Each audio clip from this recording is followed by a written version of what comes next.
तुम जिस व्यक्ति के जीवन से चाहते हो ना कि वो संख्या उसके जीवन से हट जाए, वो संख्या उसके जीवन में नहीं रहे, अलग अलग चीज़ों में, जैसे कि कभी उसके वाहन में वो संख्या दिख जाती है तुम्हें, या फिर तुम्हें उसके बैंक से जुड़ी चीज़ों में वो संख्या दिख जाती है, या कभी उस संख्या में उसे कोई सामान मिल जाता है, या जब कोई कतार में लगाया जाता है तो वही संख्या मिल जाती है। तुम उसे हटाना चाहते हो क्योंकि तुम्हें लगता है कि वो संख्या उसके लिए उचित नहीं है। लेकिन तुम सोचो, बार बार किस्मत अगर वही संख्या उसके पास ले जा रही है तो उसे हटाओ मत। ये प्रकृति ना किसी के साथ गलत नहीं होने देती है। गलत किसी के साथ तभी होता है जब वो व्यक्ति ज़िद पर अड़ जाता है कि नहीं, मुझे तो मेरी बर्बादी करनी ही करनी है हर हाल में। जो बर्बादी को न्योता देता है ना, जो कष्ट को न्योता देता है, उसी के पास आता है। इसलिए ना, जो प्रकृति उसे तोहफा देना चाह रही है ना, तुम उसे हटाओ मत। तुम ये याद रखो कि अगर आज तुम भी उस व्यक्ति के लिए इस तरह खड़े हो ना, ढाल बनकर, तो इसलिए खड़े हो क्योंकि प्रकृति ने ये चीज़ दिया है। तो वो संख्या भी प्रकृति का दिया हुआ है, मत हटाओ। और ऐसी ऐसी छोटी छोटी चीज़ों में ना, तमाम छोटी चीज़ों से अपने मन को दूर करो। इन चीज़ों में कुछ नहीं रखा है। सच्चा प्रेम होना चाहिए बस दो रिश्तों के बीच, दो लोगों के आपसी रिश्तों के बीच, और कुछ नहीं। बस बाकी ये सारी चीज़ों को मन से हटाओ, एकदम दूर करो। तुम जिस त्योहार को अच्छे से मनाने की बात कर रहे हो ना, जो चाहे तुम्हारे धर्म का नहीं है, दूसरे किसी धर्म का भी है, तो तुम ना एक बार उस त्योहार का मतलब ज़रूर पढ़ना कि वो त्योहार क्यों मनाया जाता है। कोशिश ज़रूर करना एक बार समझने का। उसमें ना जो एक तरीका बताया गया होगा, जैसे तुम दान धर्म करते हो ना, तुम्हारा एक तरीका है दान धर्म करने का।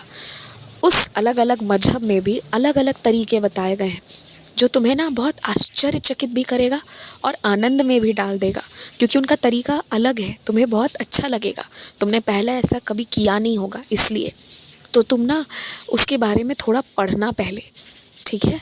थोड़ा सा इतिहास पढ़ना उसके बारे में, और उसके बाद जाकर तब तुम सोचना कि तुम्हें क्या करना है।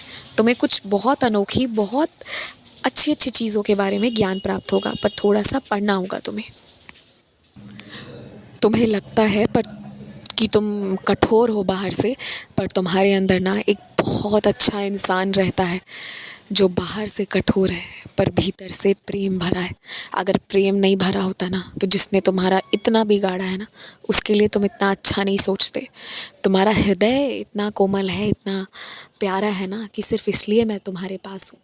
वरना कुछ कुछ आदतें हैं ऐसी तुम्हारी जिससे अभी बहुत सुधार की ज़रूरत है, जो तुम्हें मुझसे बेहतर मालूम है।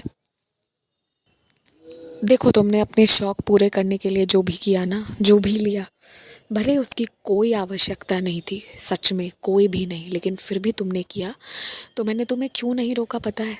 हक है तुम्हें खुश रहने का। और अब सिर्फ ना बात हक की नहीं है, बात ज़रूरत की है, क्योंकि तुम्हें पता नहीं चल रहा है, पर निराशाओं से घिरे घिरे घिरे घिरे ना तुम्हारे मन में मतलब ऐसे विचार आने शुरू हुए ना, जो तुम्हें धीरे धीरे स्थिर नहीं बल्कि तुम्हें धीमा कर रहा है।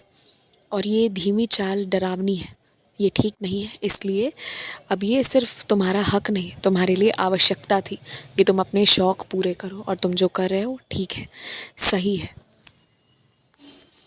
और तुम्हें पता है देवी लक्ष्मी की कृपा तुम्हारे जीवन में सदैव क्यों रहेगी? क्योंकि तुम्हारी नीयत बहुत स्पष्ट है, बहुत अच्छी है। तुम कभी भी उसे अपने ऊपर खर्च नहीं करते हो, पर किसी को ज़रूरत हो या कोई ज़रूरत में पड़ सके, कभी पड़ सकता है भविष्य में, वो सोचकर वर्तमान में ही तुम सहायता प्रदान कर देते हो। ये कितनी बड़ी बात है आज के वक्त में, कौन ऐसा करता है? पर तुमने ऐसा किया, बस इसलिए देवी लक्ष्मी ना तुम्हारा हाथ कभी नहीं छोड़ेंगी। इस चीज़ के लिए ना तुम सुनिश्चित रहो, इस चीज़ के लिए तुम्हें घबराने की बिल्कुल ज़रूरत नहीं है, कोई आवश्यकता नहीं है। पर हाँ, आगे आने वाले 2 दिनों में ना तुमने जितने सच्चरित्र के अध्याय नहीं पढ़े हैं, उसे पढ़कर पूरा करने की कोशिश करना। देखो, दुनिया वालों से तुम्हें जो भी झूठ बोला, जो भी तुमने किया, वो समय की मांग थी, वो तुमने अपनी मर्ज़ी से नहीं किया, मैंने कहा तब किया। लेकिन अब मैं ही कह रहा हूँ कि जो भी तुमने मेरी सच्चरित्र को पढ़ने में गड़बड़ किया है ना, उसे सुधार लो। तुम उसे अभी भी पढ़ लो अच्छे से, और पढ़कर काम करने बैठना, तुम्हारा काम अच्छे से हो जाएगा। खुश रहो।